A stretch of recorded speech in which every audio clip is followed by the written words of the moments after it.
یعنی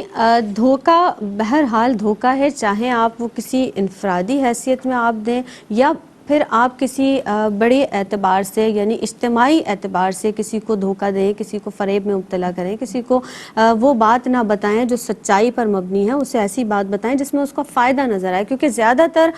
جو دھوکہ دیا جاتا ہے وہ اسی تناظر میں دیا جاتا ہے کہ جو اصل چیز ہے، جو اصل بات ہے، اس کو چھپا کر سامنے والے کو وہ چیزیں بتائی جائیں جو اس کے فائدے کی ہیں، جس سے اسے زیادہ سے زیادہ فائدہ نظر آئے۔ ہمارے ساتھ موجود ہیں جہان، یہ بتائیے گا کہ جیسا کہ ہم جانتے ہیں کہ ہر برائی کا انجام ظاہر ہے برا ہی ہے،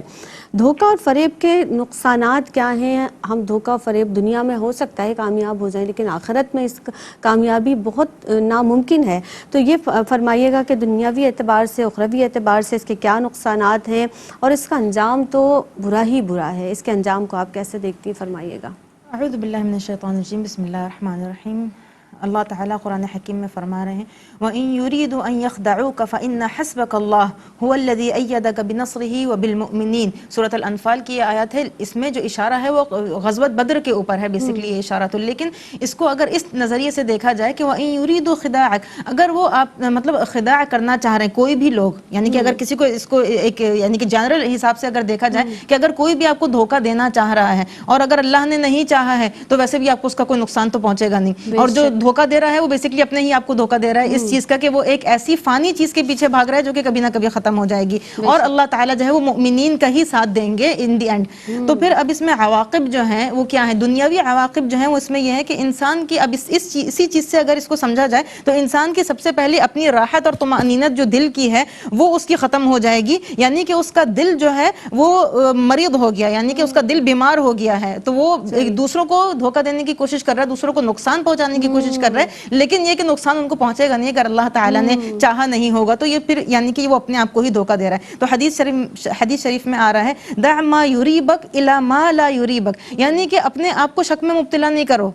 کسی بھی حوالے سے، کیونکہ یہ تم اپنے آپ کو شک میں اور اپنے آپ کو اضطراب میں مبتلا کر رہے ہو، اور فإن الصدق طمأنینہ، کہ سچ بولنا جو ہے نا وہ اطمینان قلب ہے، اور کذب جھوٹ بولنا جو ہے وہ شک کی طرف جانا ہے، وہ اضطراب کی طرف، وہ بے چینی کی طرف جانا ہے۔ تو پھر اس میں ایک اور آیت آ رہی ہے یخادعون اللہ والذین آمنوا وما یخدعون الا انفسهم وما یشعرون، تو یہ والی چیز آگے فی قلوبہم مرض فزادہم اللہ مرضا، کہ ان کے دلوں میں مرض ہے، پھر اللہ تعالیٰ ان کے مرض کو اور ہی بڑھا دیتے ہیں، کیونکہ وہ اس چیز سے دور جانے کی کوشش بھی نہیں کر رہے ہیں۔ اس کے علاوہ کیا آتا ہے؟ ان کے اپنے رزق میں کمی آتی ہے، اور ان کے اپنی جتنے بھی معاملاتی زندگی ہے اس میں سے برکت اٹھ جاتی ہے۔ حدیث شریف میں آ رہا ہے بر الوالدین یزید من العمر، کہ بر الوالدین جو ہے وہ عمر کو بڑھاتا ہے، جھوٹ جو ہے الکذب ینقص الرزق، جھوٹ جو ہے وہ رزق کو کم کرتا ہے، الدعاء یرد القدر، دعا جو ہے وہ تقدیروں کو بدل دیتی ہے۔ اور پھر ایک اور چیز یہ ہے کہ ملائکہ جتنے بھی، کیونکہ ہر انسان کے ساتھ جو ہے وہ رحمت کے فرشتے موجود ہیں، تو رحمت کے فرشتے جو ہے وہ اس سے بہت زیادہ دور چلے جاتے ہیں۔ یہ بھی حدیث شریف میں آ رہا ہے اذا کذب العبد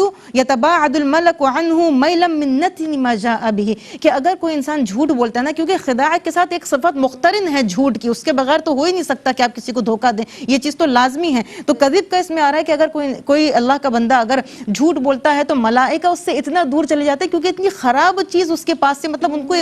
اس کے پاس سے کراہیت آتی ہے، اور وہ اس سے بہت زیادہ دور چلے جاتے ہیں۔ یہ بھی حدیث میں لوگ ظاہر اس سے متنفر ہو جاتے ہیں اور اس سے دور چلے جاتے ہیں، اور پھر لوگوں کی نظروں میں بھی، جیسے کہ میں نے آپ کو بتایا کہ قیامت کے دن ایک لواء دے دیا جائے گا، تو اس طرح لوگوں میں بھی ایک وقت ایسا آتا ہے کہ یہ مشہور ہو جاتا ہے کہ یہ انسان دھوکے والا، جیسے ہم لوگ بچوں کو اپنے اسکول وغیرہ میں ایک بڑا مشہور زمانہ قصہ ہے کہ بھئی ایک بچے نے چیخ کے بولا شیر آ گیا شیر آ گیا، اس کے بعد پھر شیر آ کے ایونچولی اس کو کھا لیتا ہے اور کوئی اس کا یقین نہیں کرتا، تو یعنی کہ لوگوں کو پھر پتہ چل جاتا ہے اور آپ کی لوگوں کے دلوں سے آپ کی عزت ختم ہو جاتی ہے۔ اب اخروی نقصانات اس کے کیا ہیں کہ اللہ تعالیٰ اس کو ہدایت سے محروم کر دیتے ہیں، ان اللہ لا یہدی من هو مسرف کذاب، کہ اللہ تعالیٰ کسی ایسے کو ہدایت نہیں دیتے جو اپنے اوپر اسراف کرتا ہے اور وہ جھوٹا ہے، اور اللہ تعالیٰ کی رحمت سے دور ہو جاتا ہے، جس طریقے سے آیت میں آ رہا ہے ثم نبتہل فنجعل لعنت اللہ علی الکاذبین، کہ اللہ تعالیٰ کی لعنت جو ہے وہ کاذبین ان کے اوپر, یعنی اللہ تعالیٰ کی رحمت سے وہ مطرود ہو گیا ہے. اور پھر اللہ تعالیٰ جو ہے اس کو آگ کے لیے وعید دے رہے ہیں, الوعید بالنار, ایاکم والکذب, حدیث میں آ رہا ہے ایاکم والکذب,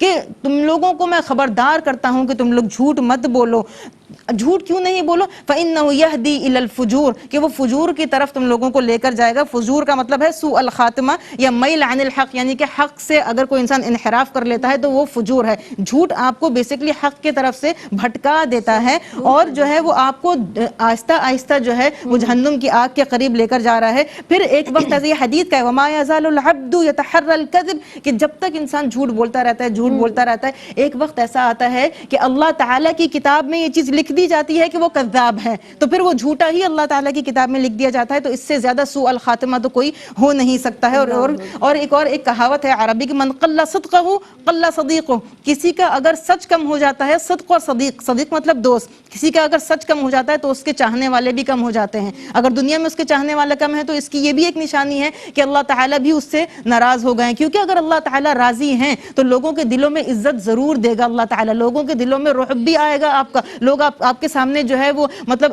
ادب اور احترام سے بات کریں گے. اگر آپ اللہ کے نزدیک محبوب ہوں گے تو یہ سارے کے سارے عواقب ہیں اگر آپ اس چیز کو پہ غور کرتے ہیں. اور پھر حاصل کیا ہوا یہ کر کے, کتنا وقتی فائدہ ہے, اور شاید وہ وقتی فائدہ بھی کسی کو نہ ملتا ہو, تو یہ سارے کے سارے اس کے عواقب ہیں. اور بالکل بجا ارشاد فرمایا آپ نے کہ اللہ رب العزت جن بندوں سے محبت فرماتا ہے اس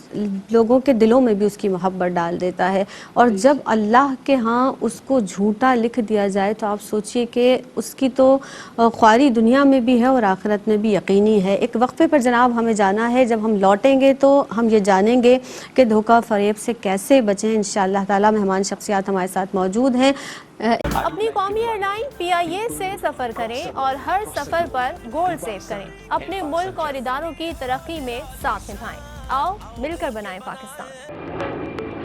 Fly with PIA and save gold. Register now. Scan QR code and register yourself to get gold and loyalty benefits. Powered by ARY Sahulat Wallet.